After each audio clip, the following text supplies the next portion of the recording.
Anyway, Friday ngayon. Let's be thankful nga for all the blessings. Sabi nga natin, Papu. Meron ka pa ba? Tomorrow na. Tomorrow na yung Julius Babo Unplugged sa 1PH. Panoorin nyo to. Hi guys! Isa na namang inspiring na kwento ang inyong mapapanood.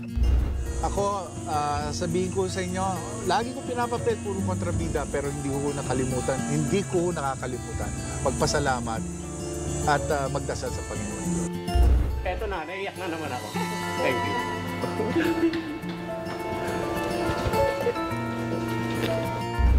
Hello! Okay, 1, 2, 3, 4. Again. 1, 2, 3. Balikan ang mga nakaka-inspire, nakakaiyak at nakakatuwang kwento ng buhay ng mga artista kasama si Julius Babaw. Tuwing Sabado, 7:45 ng gabi, dito lang sa 1PH. Ayan. Bukas 7:45 ng gabi. Dito yan sa 1PH. Congrats, Papu. Pero syempre, manatili pa rin manood sa YouTube mismo ni Papu, sa Julius Babo Unplugged. O ito, sa atin munang spotlight, Papu, ha? Bakit nga ba may selosan blues sa isang relasyon? Importante ba yung selosan na yan? Hindi naman sa importante, kundi nangyayari talaga yan. Ba't nga ba nangyayari yan? Kasi nga, alam mo na. Number one, give me a reason. Hindi, kapag nakikita mo may kasama lagi yung partner mo. Ba't naman may kasama lagi? Hindi, kunyari nag-work sa isang office, tapos nababalitaan mo na may kasama lagi sa lunch, o kaya sa merienda, yung mga ganun ba? Tapos sa mga post sa Instagram, sa Facebook, magkasama silang dalawa. Naman yan. Yung mga ganun, nagiging cause yan ng selos. Selos. Pero sabi nga nila, sabi ng iba ha, healthy rin daw yun in a way for a relationship kasi yun daw ay sign na ganun ka ka-love ng partner mo. Selos daw is a sign of real love. Ako hindi ako naniniwala. Talaga? Ay, hindi, naniniwala pala ako. Mali. Naniniwala pala ako. Gusto mo ikaw magkwento? Gusto mo ikaw magkwento? Oo nga. Ito si Mamo kasi selosa to dati. Nung dati. Ngayon, pinababayaan niya na ako mag-date. Hindi na siya selosa. Joke lang. Joke lang. Hindi, totoo yan. Aminin ko na nung dalagat binata kami kasi syempre wala ka pang security, no? Selosa ako. Kahit may dahilan ba? May dahilan eh. Kasi na-insecure ka baka hindi matuloy yung kasal natin. Ang dami yung may sumingit. Ano? Hindi. Baka hindi pa matuloy yung inaasama-sa mong kasal natin dalawa. Bigla may sumingit, di pa matuloy. What the? Hoy, hindi ganun. Kaya ako nagsiselos kasi ang daming magagandang girls kayo pumapaligid sa'yo. Friends lang naman yun. Charot. Sige. So yung friends ko lang. Sige na nga, friend. Pero syempre, habang tumatagal ang relasyon, nung magsi 6 years na kami, ay salamat na wala na yung selos. So gusto ko lang sabihin, Papo, kung may basihan yung selos ng isang babae at nakikita niya talaga na babaero yung boyfriend niya o mister niya, dapat lang naman magselos siya kasi hindi siya binigyan ng feeling of security, kumbaga. Correct. Sign of insecurity ang selos. Pero yun na nga. Ayan na nga ang kanta. Yun na yung kanta. Na naging hit ngayon. Yun na. Yung kantang Selos, ang title. Hit na hit po talaga ito. Naging controversial pa. Itong kanta na ito, no? Pero ang good news naman dyan ay mapapakinggan natin uli. Yay! Yung awitin, no? Babalik na ho ang kantang inyong kinagiliwan at nag-trending. Actually, bumabalik na yata. Nakikita ko na minsan sa TikTok. Ayan naman pala eh. Ano nga ba naging kasunduan ng sikat na Pinay singer, ayan, at Australian singer, na si Lenka. At makakausap natin yung Pinay singer na sikat na sikat ngayon, ang Queen of Bangsamoro Pop. Yes! At makakausap natin si Shaira Moro. Hi, Shaira! Hi, Shaira! Assalamualaikum sa'yo, Shaira. Waalaikumsalam. Kamusta naman ang paggunita sa Idil Fitir? Paano nyo ginunita sa pamilya nyo? Alhamdulillah po, mapayapa naman po kasama po syempre ang aming mga pamilya. Ay, that's good. Okay, so kwento mo na sa amin. Share mo na yung kwento. Anong naging usapan ninyo ni Lenka dun sa kanta na ito? About naman po dyan, sir, is wala po akong may sasagot dahil yung legal team po namin ang nakakaalam ng mga details sa mga napag-usapan po nila. Pero mapapakinggan na ulit yung kanta mo? Yes po, yes. That's good. Yan, at least good news, no? Oo. Favorite itong song na to. Mali nila maririnig. Ako curious ako, Sa social media. nakausap mo ba mismo kahit via Zoom, yung mismong singer o ng Trouble is a Friend, si Lenka? Nagkausap ba kayo? Nagkita kayo sa Zoom or something? No po, no po. So, yung legal team po namin Legal team. nagkausap po. Okay. Basta importante, Team po niya. nagkaayos na kayo at wala nang problema. No? Walang Pwede na ulit kaso. Yes patugtugin. po. Walang mga Opo, kaso-kaso, anytime ganun. soon po, ilalabas po namin sa mga streaming platforms. Yun na. Baka this still next week po. Next week, pwede na ulit, no? Nice. So ano yung agreement? Ano na yung naging agreement? Tama ba yung nabasa ko na ikaw na ay considered or acknowledged as an official cover singer ng kanta niya? Tama Opo. yun? Ayun na. Yan. And under the rules, hanggang kailan mo pwedeng kantahin yung kanta niya bilang isang cover artist? Yung legal team po talaga ang Ah, alam okay. yung mga details. Oo. Opo. Yung iba mga kanta na na binabanggit na naging cover din, yun ba yung nasettle mo na rin? Yes po, as of now, sinasettle na rin po. Sinesettle na rin. Okay. Maliit ka pa lang ba? Ano ka na? Mahilig ka na kumanta? Opo. Siguro mga elementary pa lang po. Oo. Talagang mahilig na po talaga akong kumanta. Oo. Kahit sa bahay lang, videoke, ganun po. Ano mga kinakanta mo nung bata ka pa? Mga Tagalog, yung mga uso po sa videokehan na mga kanta. Oo. Yung mga mala Regine Velasquez pa, binabanatan mo na yung mga kanta Hindi ganyan? naman po, hindi naman po. Hindi ganyan. Ano lang yung mga favorite mo na kinakanta? Ano pa, yung mga musika, ganun po. Aha. Yung mga trending talaga na mga OPM songs. OPM songs, no? Sumasali ka rin sa mga contest noon. Noon po, nung high school pa po ako, pero ngayon, hindi na po. Oo. Ano ba yung Focus origin? na sa studies. Oo, kasi bigla ka naming nakita na lang na sikat na yung kanta mo. Pati ikaw sikat ka na rin.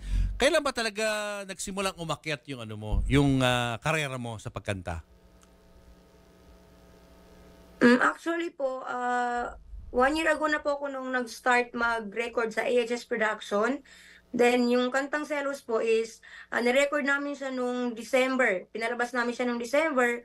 Then, nag-boom yung kanta nung February to March na po. I see. Oo. Sino bali nag-arrange nung kanta na yon?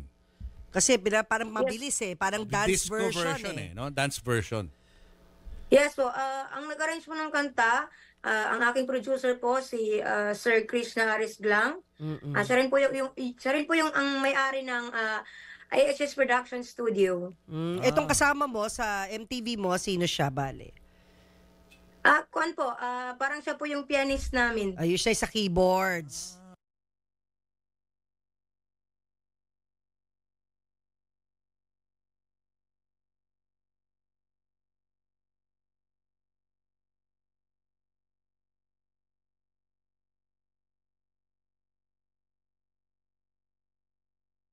Inire-record mo yun, no? Siyempre, pinag-uusapan yun, nire-record mo. Yeah. Talagang meron siyang vibe na, alam mo yung tipong madaling magustuhan ng mga Pilipino. In-expect mo ba yun, yung kasikatan nitong kanta? Nung nagsisimula pa lang kayo? Hindi po talaga namin in-expect na magugustuhan ng karamihan po. Kasi actually nung pag-record po namin ng kanta, pagkatapos po agad-agad shoot, kaya po parang ang simple-simple lang namin dyan kasi hindi po talaga namin expect na talagang magugustuhan ng karamihan. Oo, tapos yung recording ng MTV nyo, kailan ginawa ito? Nung December po. Halos kasabay din ng pag-release ng kanta. Kailan mo na napansin, no? Na talagang sumisikat na yung song? Mga February to March, ganun po. Saan mo Ganun po. nakita? Saan mo nakita na parang Siyempre, social media po talaga. Ayan na. Sa TikTok, no? Sinasayaw na sa TikTok. Sa TikTok, opo. Oo. Sa mga reels, ganun po. Ano naramdaman mo nung nakita mong sinasayaw na ng mga tao yung yung kanta mo?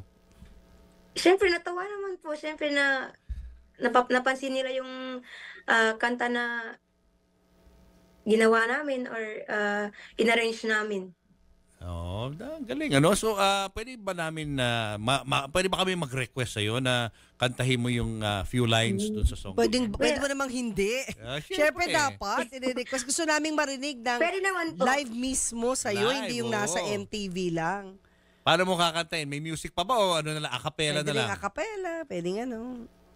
At di ko alam bakit ba nagkakaganto. Sadyang nasasaktan kahit di naman tayo. Ang puso ko'y nagdurugo at parang sumisikip ang dibdib ko sa tuwing nakikita ko na magkatabi kayo. Na acapella. Oo, Naintindihan ko talaga yung meaning ng song. Maganda talaga boses niya. Diba? Tanong nakita nyo, acapella yan. Walang mga mixing yan. Maganda kasi talaga sabi nila, boses ni Shaira. Hindi kaya Ala ino-auto-tune. auto-tune. Ino-auto-tune yung boses Ah, ni Shaira. diba? Pero maganda talaga yung boses Oh, pala. yan. Walang auto-tune yan. Dahil acapella yan. Oo. Diba, Shai?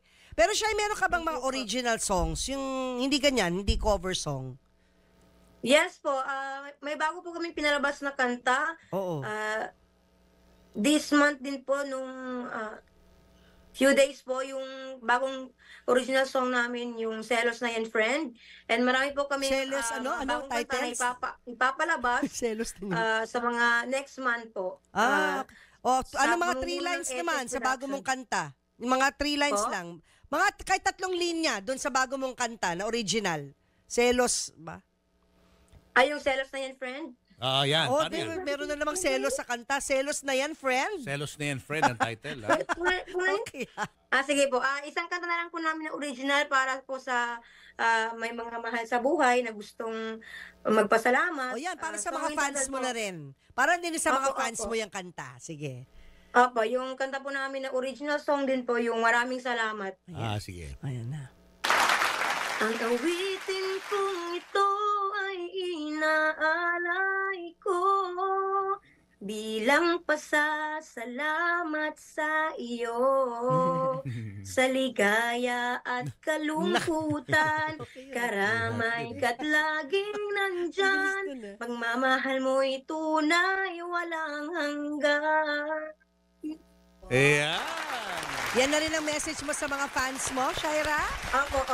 Wow. Thank you, Shaira, sa iyong panahon para sa aming show. Sana pag nagpunta ka dito sa Maynila, daan ka sa aming studio para ma-meet ka namin in person and face-to-face. Opo, inshallah. Oh? Baka may Thank gusto you, kang Angela. i-promote, Shai, go ahead. Yes po, abangan niyo po ang aming mga bagong kanta na ipapalabas sa pamumuno ng AHS Production. Mga iba't ibang genre po ang inyong maririnig. Soon po ipapalabas po namin mga original songs na po ito para sa ating lahat. At syempre, yung mga songs ay mapapakinggan din sa Spotify, tama? Opo. Soon, this next week po, ipapalabas na ulit ang Selos. Abangan niyo yan, guys. Ayan, ang pagbabalik ng Selos. Thank you, Thank you, pagbabalik. Shai. Ingat ka. Thank you, Shai. Ingat. Shaira, no? Wow. Napakabata at napaka-successful. Oh, yes. So happy na nakausap natin siya today. O susunod, isa pang singer. Tulad ni Shaira, makakasama natin ang cast. Hindi naman cast, naging Miyembro. cast. Naging Dating cast member ng Miss Saigon International na si Gerald Santos sa pagbabalik ng Julius At Tintin para sa pamilyang Pilipino. Julius at Tintin para sa pamilyang Pilipino.